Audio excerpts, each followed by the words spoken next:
Your life, if you invest $500 every month for 30 years, does not change. Because $500 is a magic number. It changes because you give time something to work with.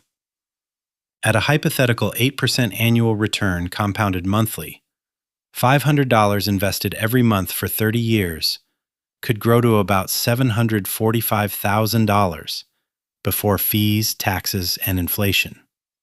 You would have contributed about $180,000. The rest would come from time growth and compounding. The numbers are not guaranteed. Markets can fall, returns can be lower, fees, taxes, and inflation matter, and this is not financial advice. But the 8% assumption is not random.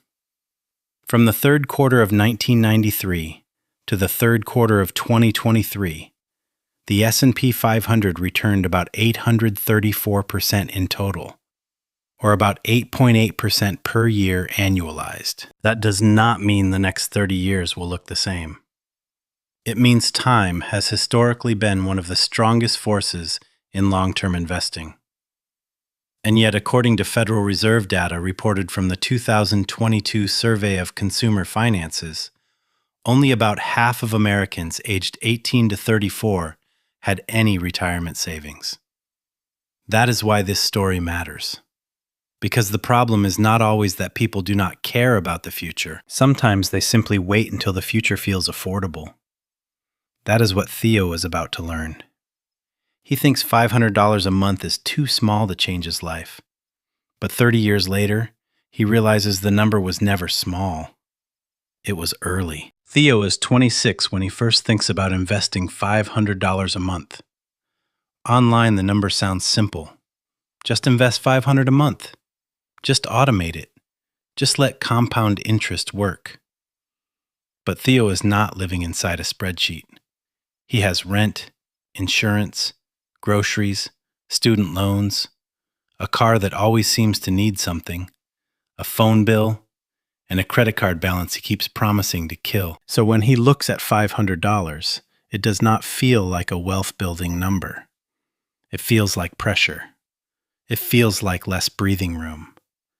It feels like saying no to small comforts after a long week. That is why he almost waits. He tells himself he will start when he earns more, when debt is lower, when life feels cheaper, when the number feels easy. And because that sounds responsible, he does not notice the danger. Sometimes the most expensive financial delay does not sound careless. It sounds mature. But every month Theo waits, time keeps moving without him. One Saturday morning, Theo opens a spreadsheet. He types in his income, then rent, insurance, groceries, transportation, debt payments, utilities, emergency savings. The numbers do not look terrible. They just look tight. There is no disaster. There is also no freedom. Then he adds one line, investment, $500. The whole month changes. Suddenly the budget feels smaller, less flexible, less forgiving.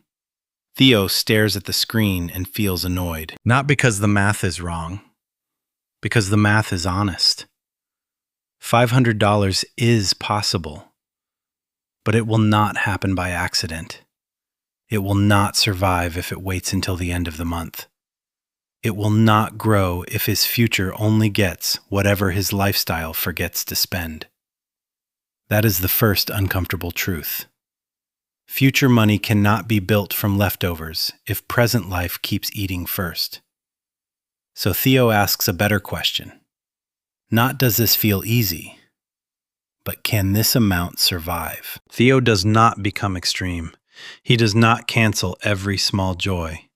He does not turn money into punishment because a plan built on punishment usually fails the moment life gets stressful.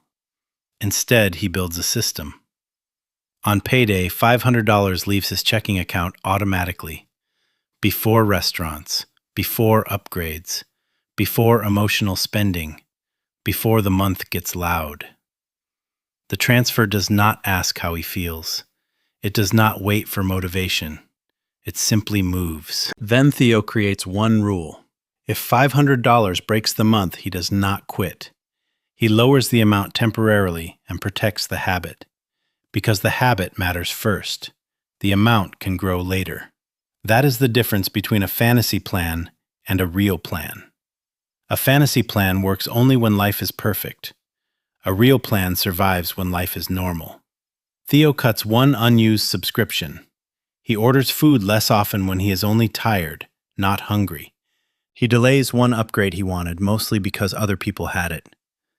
By the end of the first month, he does not feel rich. He feels slightly uncomfortable. But something important has changed. His future got paid before his lifestyle expanded. The first year is the least satisfying part. Theo invests $500 a month, $6,000 in 1 year. It should feel meaningful, but it does not feel life-changing. The account moves up, then down, then sideways. Some months the market falls right after his money goes in. Some months the balance is barely higher than what he contributed. One night, Theo looks at the account and thinks this is why people quit. Because the beginning of wealth does not feel like wealth. It feels like discipline with no applause, no freedom, no dramatic before and after. Just a quiet account that is still too small to impress anyone. But this is where most people misunderstand compounding. The early years are not about feeling rich. They are about building the machine. Theo is not buying freedom yet. He is building the thing that may buy freedom later. 5 years pass. Not like a movie montage, like real life. Work days, groceries, rent increases, family calls, car repairs, better months, worse months. Theo is not perfect. He still wants to stop the transfer sometimes. He still misses the old version of his spending. But because the system is automatic, he does not have to win the argument every month. The money moves before the argument begins. After 5 years, at a hypothetical 8% annual return, $500 a month could become about $36,700. Theo contributed $30,000. The growth is not huge yet, but now he can see it. For the first time, the account is not just a place where his money sits. It is a place where old decisions are still working. That changes how Theo sees himself. He is no longer waiting to become responsible. He has proof that he already is. And proof matters because confidence with money rarely comes from motivation alone. It comes from evidence. At 10 years, Theo is 36. His life is not perfect, but it is different. He still has bills, still has pressure, still has days when the future feels expensive. But now he has something he did not have before, a base. At a hypothetical 8% annual return, $500 a month for 10 years could become about $91,000. Theo contributed $60,000. That means a meaningful part of the account came from growth, not overtime, not a second job, not a promotion. Growth. Money created because old money was given enough time to work. This is the first major shift. Theo stops seeing investing as something rich people do after life gets easier. He starts seeing it as one reason life may eventually get easier. The old Theo asked, "Can I afford to invest?" The new Theo asks, "Can I afford to let another year pass with nothing working for me?" That question changes his spending. Not because he becomes cheap, because he finally understands what money can become if he stops interrupting it. Before I show you the 30-year number, guess for a second. If Theo invests $500 every month for 30 years, how much does he end up with? Not what he contributes, the final account value. $200,000? $400,000? $600,000? More. Here is the part most people underestimate. $500 a month for 30 years means Theo contributes $180,000. That alone is impressive, but at a hypothetical 8% annual return, compounded monthly, that habit could grow to about $745,000 before fees, taxes, and inflation. Again, this is not guaranteed. It is a hypothetical example. But the lesson is not about promising a return. The lesson is about what time can do when a small habit stays alive long enough. The account did not become large because Theo found the perfect month. It became large because he stopped waiting for one. $500 did not change his life in month one. It changed his life because it survived 360 months. At 20 years, Theo is 46. He is not old, but he is not the same person who opened that spreadsheet at 26. At a hypothetical 8% annual return, $500 a month for 20 years could become about $294,000. Theo contributed $120,000. Now the growth is larger than the contributions. That is when compounding starts feeling unfair in the other direction. In the beginning, it felt unfair because progress was slow. Now it feels unfair because old dollars are doing more work than Theo expected.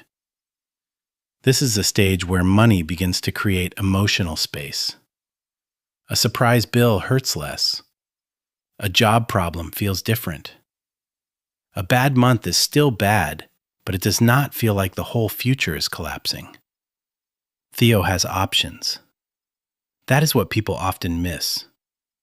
The goal of investing is not only to become rich someday. The goal is to slowly become less fragile, less dependent on one paycheck, less trapped by one employer, less forced to say yes because there is no cushion behind the word no. Theo realizes the money is not just a number. It is distance between him and panic. The most dangerous moment comes when the plan starts working. Theo almost stops, not because he is failing, because he is doing better. His income has improved. The account has grown. Life feels more stable, and suddenly he wants to enjoy it. He tells himself, maybe I can pause for 1 year, just 1 year. I deserve a break. And maybe he does. But then he remembers the real lesson. Small habits are easy to underestimate when they begin, and easy to interrupt when they start working. That is how people lose momentum. They do not always destroy the future with one huge mistake. Sometimes they leak it away through small pauses that become normal. So Theo does not quit. He adjusts. If life gets tight, he lowers the amount temporarily. Then he brings it back. He treats the investment like a relationship with his future self. Flexible when necessary, protected when possible, never casually abandoned. At 30 years, Theo is 56. The account is not just a number anymore. It is a story. 360 monthly decisions, some easy, some annoying, some made during stressful months, some made when he wanted to quit, some made when the market looked terrible, some made when nobody was watching. At a hypothetical 8% annual return, the account could be around $745,000. He contributed about $180,000. The rest came from time and compounding. But the real result is not only the balance. The real result is who Theo became. He became the kind of person who paid his future first. He became the kind of person who did not need every decision to feel exciting. He became the kind of person who understood that wealth is often built in numbers too boring to impress anyone at the start. The money changed his options, but the system changed his identity. The real lesson is not that everyone should invest $500 a month. Some people can invest more. Some people can only invest less. Some people need to pay down high-interest debt first. Some people need an emergency fund before taking more risk. Some people are carrying responsibilities that make any fixed number unrealistic. The real lesson is not the number. The real lesson is the order. Future before lifestyle. System before motivation. Consistency before confidence. Time before ego. Theo's life changed because he stopped waiting for investing to feel impressive. He started when it felt small. He protected the habit when it felt boring. He increased it when life allowed. And he gave time enough room to do what one paycheck could never do alone. That is the difference between a person who waits to feel ready and a person who becomes ready by starting. So if this is your life, if you keep telling yourself you will start when the amount feels bigger, remember this: you do not need the perfect number to begin. You need a number your life can survive. Maybe it is $500. Maybe it is $100. Maybe it is $50. The amount matters, but the habit matters first. Because once the habit exists, it can grow. Once the system exists, income has somewhere to go.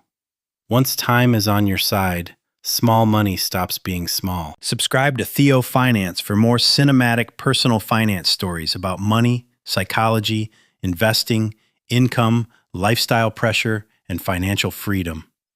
Comment 500 below if you want part 2, where Theo compares what happens when he increases the amount every time his income grows. Because your future is not built by the money you promise to invest someday. It is built by the money you protect before someday arrives.